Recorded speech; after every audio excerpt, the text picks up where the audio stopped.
Hello, my dear friends. How many of you have had to run to a bomb shelter in order to find a place of safety for yourselves and your children? I know I have never had that experience. How many of us have heard the sound of missiles exploding either in the air as the Iron Dome knocks them out or on the ground as they fall and explode? I have never experienced that.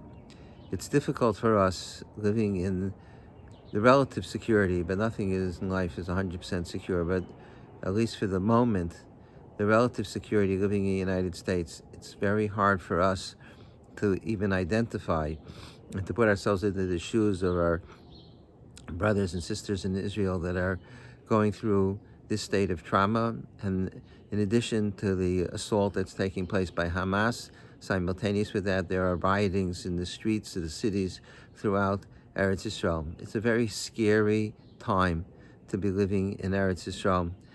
I was trying to think about what experience have I had in my life that I could relate to be able to feel to some extent what our brothers and sisters are going through. I was thinking about a year ago after George Floyd was murdered. There were riots throughout the United States. Not far away in Manhattan, there were riots. Much of the city was decimated, and stores were burned, and cars were torched.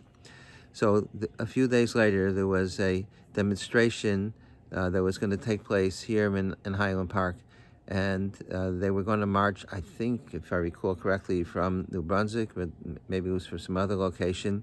They were going to march through the streets of Highland Park, and they were going to converge at the high school, which is a block away from my house, and they were expecting over 1,000 demonstrators to come to join together at that time.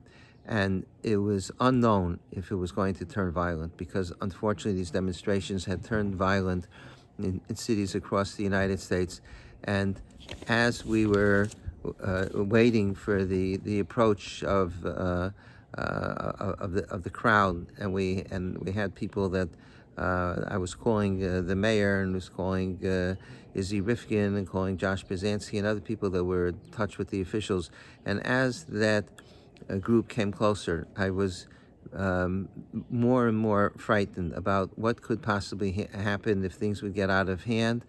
Were there enough police? We worried about that. Were there enough police in Highland Park to manage the situation? Would they have to call in reinforcements from other cities? Would they bring in the National Guard? And I'm not typically I'm not a person that is worried or frightened, but it was a frightening time. It was a worrisome time, because it wasn't an idle concern. These demonstrations had erupted into violence in other cities in the United States. And that's just a little taste of what it means to be living in a state of fear. And this is just for a few hours. Baruch Hashem, everything remained peaceful, but this has been going on already for days. And could you imagine the trauma for young children, a 5-year-old, a 3-year-old, a boy or a girl? Parents have to whisk them away. They have a few seconds to run to a bomb shelter. It's just such a horrific situation that is taking place. And unfortunately, I was looking through my notes of drushes from previous years, and many of my drushes begin, Israel is again in a state of war with Hamas or Hezbollah or wherever. It's a cycle that repeats itself over and over again. What's important is that we should at least feel the pain of our brothers and sisters in Israel. As you can see, I'm sitting on my porch. It's a nice, beautiful day. I have the trees in the background. The leaves are finally blossoming. You might hear the birds chirping in the background. But as much as we're living in tranquility, or we think we're in tranquility, we need to identify with what our brothers and sisters are feeling. And life cannot just go on as normal when fellow Jews are in danger. I once read a beautiful story written by, or an essay written by Rabbi Beryl Wine. I'm going to read to you. I've shared it with you in the past, you may recall. Such a moving vignette that he shares about his grandfather, who was a Rav in Chicago. He studied in Yeshiva of Volozhin, but he came to Chicago and he served as a Rav there for many years. So Rabbi Wine says, my grandfather was a widower, and he lived with my aunt, uncle, and cousins in their home. One day, 2 weeks before Pesach, a painter came to paint the house. My Zaidi said to him, what are you doing here? He answered, your daughter told me to come. They want to paint the house for Pesach. I was then 8 or 9 years old, and I was a curious eavesdropper on the conversation. I remember that my grandfather told him, I'm not going to let you paint the house. Jews are burning in Europe. I don't need a painted house. End of quote. I heard then for the first time that Jews were burning in Europe. I also heard for the first time that if Jews were being murdered in Europe, my house does not need to be painted.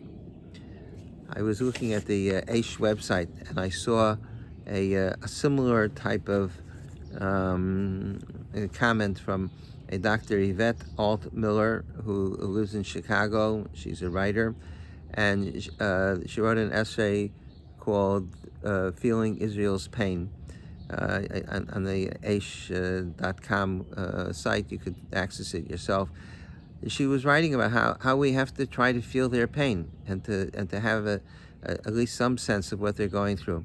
So she told also a very moving story. Here's what she wrote. She says, over the past few days, I find myself thinking about my grandpa, Frank.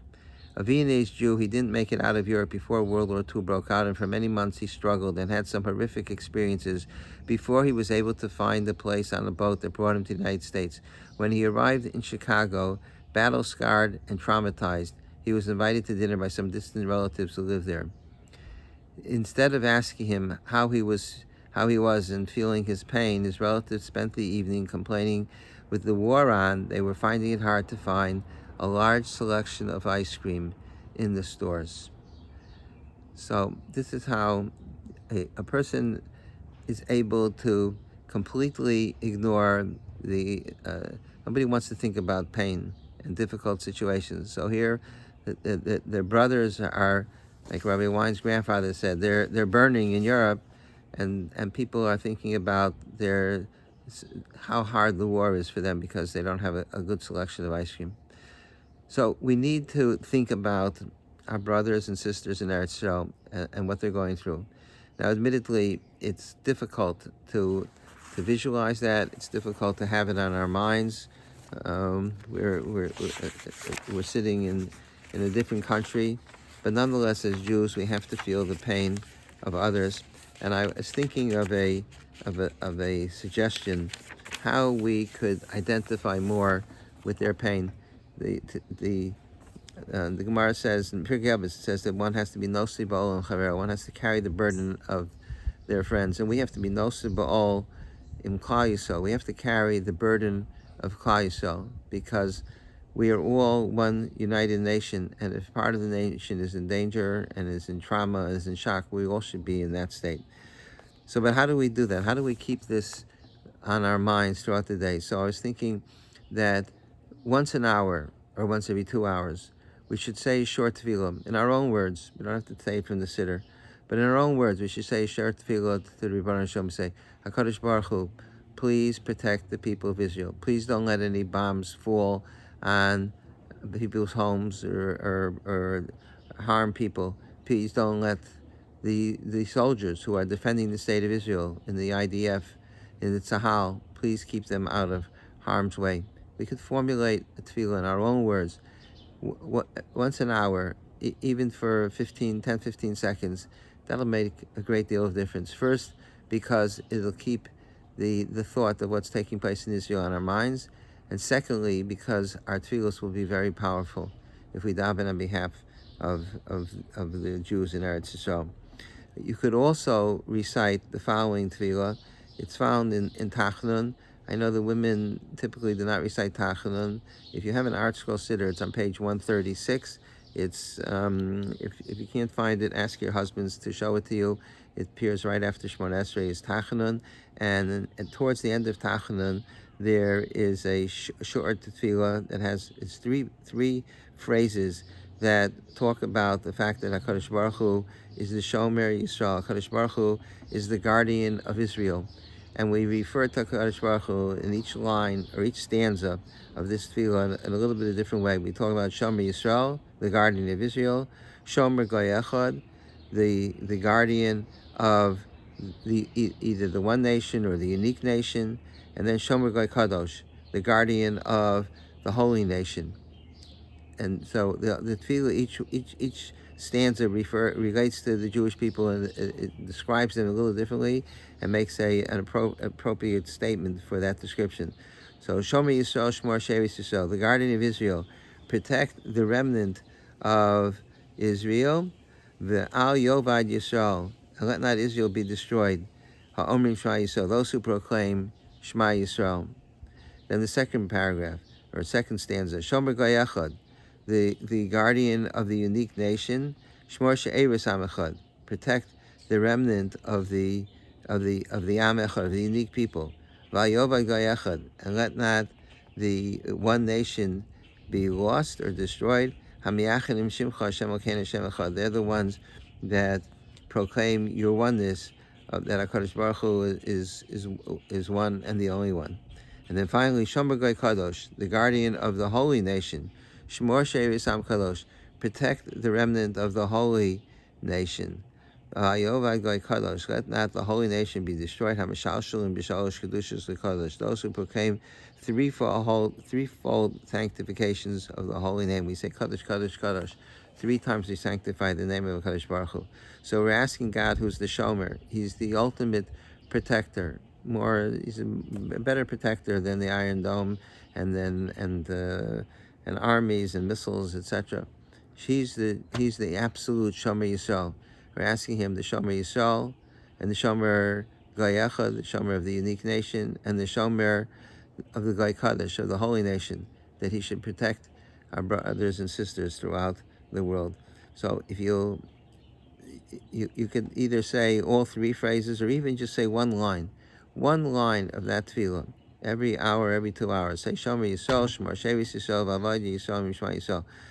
The protector of Israel, protect the remnant of Israel, and the Israel who says Shema Yisrael should be protected by you. It takes 10 seconds, but if we do this once an hour, then it'll help us in a very significant way to be able to identify with the pain and the trauma and the sense of fear that families are experiencing in Israel. And our tefillos, Emir Tzashem, should be mekubal, should be accepted together with the symphony of tefillos that are emanating from Jews around the world. And Emir Tzashem, this latest conflict should come to an end and a conclusion as soon as possible, and we should be able to see a state of shalom, peace and harmony in the state of Eretz Yisrael.